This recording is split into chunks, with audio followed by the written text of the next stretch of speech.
हिरन और मगरमच्छ की कहानी। एक जंगल में बड़ा नदी था। उस नदी में एक मगरमच्छ हमेशा घूमता रहता था।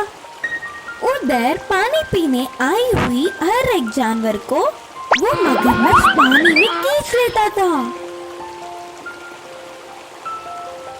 आगे आगे उस मगरमच्छ के बारे में जानकर उधर कोई भी नहीं आता था। तब से वो मगरमच्छ कोई मेरे हाथों में आ जाए और मेरा भोजन बन जाए करके राह देखता था।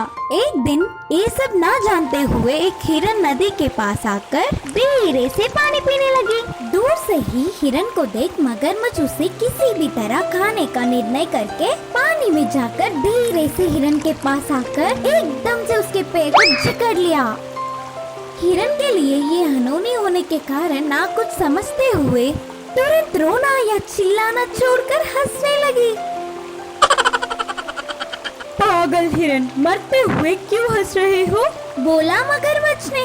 मगरमच्छ मामू, पागल मैं हूँ या तुमने मेरे पैर समझकर लकड़ी को काट रहे हो। फिर हंसो नहीं तो और क्या करूँ? बोलकर हिरन फिर से हंस रहा था। हिरन के हंसने से मगरमच्छ का अहंकार टूटा।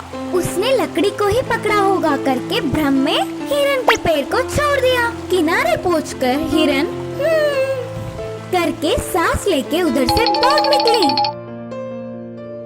फिर उधर किसी लकड़ी ना होने के कारण हिरन ने उसे धोखा देकर चली गई। जानकर मगरमच्छ गुस्सा हो गया। ऊपर से अच्छा स्वादिष्ट आहार थोड़े में ही खोने से दुखी हुआ। अगले दिन नदी के पास पानी पीने सियाड़ आया। तो वो सियाड़ और मगरमच्छ बहुत अच्छे दोस्त थे। उदास मगरमच्छ को देख सियाड़ ने ऐसे पूछा, क्या हुआ दोस्त, कुछ परेशानी में हो लगता है। हिरन ने उसे धोखा देकर कैसे भाग निकली। यह पूरी बात बोलकर मगरमच्छ रोने लगा। अरे रे, ऐसा हुआ है तो तुम्हारा दुखी होना ठीक ही है, लेकिन तुम्हारा दोस्त मैं हूँ। अरे भूल गया क्या? अबे जाकर उस हिरन को बहला फुसलाकर इधर ले आऊंगा, दावत मना लेना। बोल के हिरन आते समय मगरमच्छ करने का उसको कान में एक उपाय बोलकर चला गया सियाड़। अब एक जगह पर हिरन को सियाड़ ने पकड़ लिया। हिरन मित्र, किसी चीज के लिए ढूंढ रहे हो लगता है। अच्छा, हरा घास बहुत खा चुका, ऊपर से गर्मी के मौसम से प्यास सह नहीं पा रही हूँ। कहीं तो पानी का पूल दिखेगा करके ढूंढ रही हूँ। बड़े अच्छे हो तुम, हमारे पास में ही एक अच्छा नदी है ना। नाना, उस नदी में मगरमच्छ है। अच्छा सच? तो वो कल की बात है, अब वो मर गया। मैं सुबह ही नदी के पास गया, वह किनारे पड़ा था मर के। देखा और आराम से पानी पिया। तुम्हारा कहना मान नहीं पा रही हूँ, तो फिर चलो तुम्हारी आंखों से स्वयं तुम ही देख लो, तब पानी पी लेना। बोल के हिरन को उसके साथ ले गया सियाड़। हिरन ने दूर से देखा, सच में मगरमच्छ मरा पड़ा दिखा। दूसरी बार निर्धारित करने के लिए थोड़ी पास गई, उसमें हलचल ही नहीं था। फिर भी संदेह नहीं गया। हिरन ने उसकी बुद्धि का उपयोग कर कहा, अगर मगरमच्छ मरता तो उसके मुंह से उफ उफ करके आवाज निकलती है ना। हिरन को मनवाने के लिए मगरमच्छ उफ उफ उफ उफ उफ करके आवाज निकलने लगा। तुरंत हिरन दूर भाग के कहा कि रोको तुम्हारा नाटक, मरने वाला कोई भी जानवर आवाज करता है क्या? मेरे बातों को दूसरी बार मान गया। इस मगरमच्छ की नादानता को देख सच में हंसी आ रही है। इस बार भी मेरी बुद्धि से किसी भी तरह बच गई। अब से मुझे बहुत सतर्क रहना चाहिए। बोल के तुरंत उधर से भाग निकली। इससे मगरमच्छ सियाड़ एक दूसरों को ही देखते रह गए। इस कहानी की सीख यह है कि उस हिरन की तरह हमें भी थोड़ी सी बुद्धि दिखाकर कितनी बड़ी मुसीबत से भी बाहर निकल सकते हैं। बाज और कौवे की कहानी। एक जंगल में नदी के किनारे एक बड़ा बरगद का पेड़ था। उस पेड़ पे कौवे की जोड़ी रहते थे। उनमें स्त्री कौवा तो धीमे स्वभाव की थी, पर पुरुष कौवा तो बहुत मूर्ख था। एक दिन उसे सुंदर से हंस की तरह बदलकर नदी में आराम से घूमने की इच्छा जागी। ना ना, वो आपके लिए सही नहीं, मेरी बात सुनिए, बोल के स्त्री कौवा कितना बोलने पर भी ना सुनते हुए हंस की तरह रंग बदलकर नदी में घूमने के लिए सारे प्रयास कर लिया।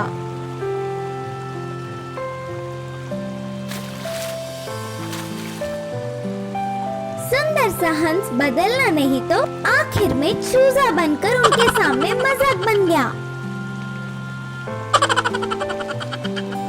नदी में एक डुबकी लगाकर फिर से पहली तरह बनकर ना कुछ बोलते हुए श्री कव्वे के बाजू में आकर बैठ गया। ऐसे कुछ समय बीत गया। उन कव्वे के रहने वाले प्रांत के पास के पर्वत पे एक बाज ने निवास तैयार किया। वह उधर से उड़ते हुए आकर उस प्रांत में बहुत देर घूम रहा था। कितने भी दूर होने पर भी स्पष्ट से देखने वाले आँख तोहफे में पाने वाला बाज ऊपर से ही उसके निशाने को देख तेजी से उठकर आके उसे ले गया।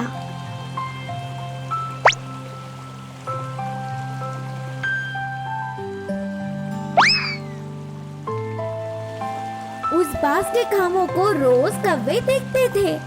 मेरे सामने वो बाज कुछ महान नहीं, हवा में उड़ना, तुरंत देखना, आसानी से जकड़ लेना, उसके सारे काम मैं आसानी से कर लूंगी, कहा पुरुष कव्वे ने।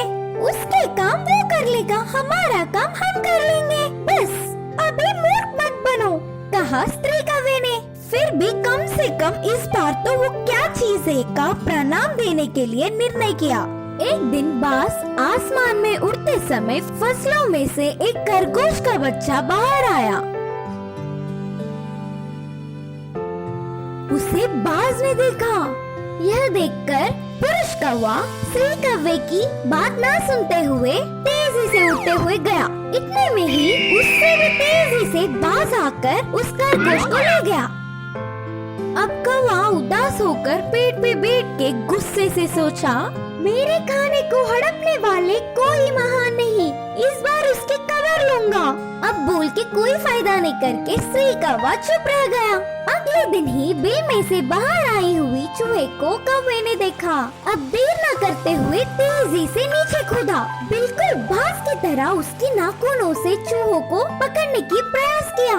इतने में चूहा कौवे को देख होशियारी से बच गया। कौवा तो उसकी रफ्तार ना रोक पाते हुए उतनी ही तेजी से जाकर पेड़ को टक्कर मारी। हे भगवान, मैं मर गया रे, मर गया, बोल के दर्द से चिल्लाने लगा। तभी वहाँ बाज आकर, शिकार करना उतना आसान नहीं, अब से मेरी तरह करने का प्रयास मत करना, यह तुम्हारे सेहत के लिए ठीक नहीं। इस कहानी से हम यह सीखते हैं कि हमें कभी भी किसी की नकल नहीं करना चाहिए, बल्कि ईश्वर की दी हुई सामर्थ्यों से खुश रहना चाहिए। कौवा और कबूतर बने शेर के मंत्री। एक जंगल के राजा शेर बना। उसकी मंत्री कबूतर को चुन लिया गया। वो कबूतर बहुत अच्छा था, ऊपर से बाकियों की मदद करने हर समय तैयार रहता था। उस जंगल के पास एक छोटा गांव था। उस गांव में एक बड़ा किसान रहता था। बेचारा बहुत कर्ज में डूब गया।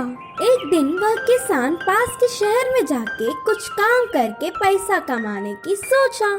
इस गांव से शहर जाने के बीचों बीच के जंगल के रास्ते से चल पड़ा। इतने में उड़ती हुई मंत्री कबूतर उसके सामने आया।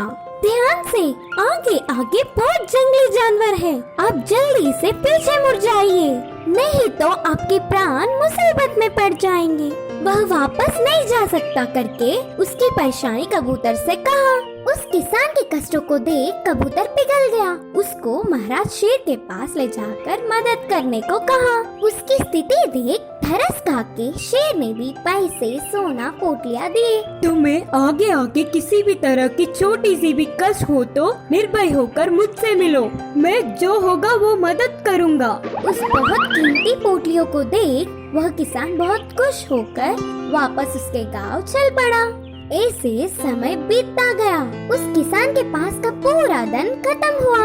वह फिर से शेर को मदद मांगने उस जंगल पहुंचा, लेकिन इस बार जंगल में बहुत सारे परिवर्तन थे। कबूतर के बूढ़ा होने के कारण उसके स्थान पर कौवा मंत्री बना। कौवे ने किसान को देख तुरंत शेर को शिकार करने को कहा। उसकी आवाज सुनते ही शेर तुरंत पंजा लड़ाते हुए उस किसान को पहचान कर रुक गया। अच्छा तो तुम हो मंत्री, ये हमारा शत्रु नहीं मित्र है। इन्हें हम पहले ही दंड दे के मदद कर चुके। महाराज, अतीत की बात और अब की बात अलग है। अगर आपके मदद करने पर भी कल ये फिर आ जाएगा। ऊपर से इसका और हमारा मित्र जात है ही नहीं, अलग जात है। इस पर अभी इसी क्षण पंजा लड़ाकर इस जंगल को बचाना ही राजा का धर्म है। कौवे की बातें सही लगने से एक क्षण भी ना सोचते हुए शेर गरजते हुए उस किसान पे उछल पड़ा। इस कहानी की नीति यह है कि हमारे आसपास के लोग जैसे ही हमारी सोच होती है। शेर कबूतर के साथ था तो उस किसान को अच्छा किया, पर कौवे के कारण कष्ट पहुंचाया। इसीलिए हमें कभी भी अच्छे लोगों से मित्रता करने से ही अच्छा नाम मिलता है।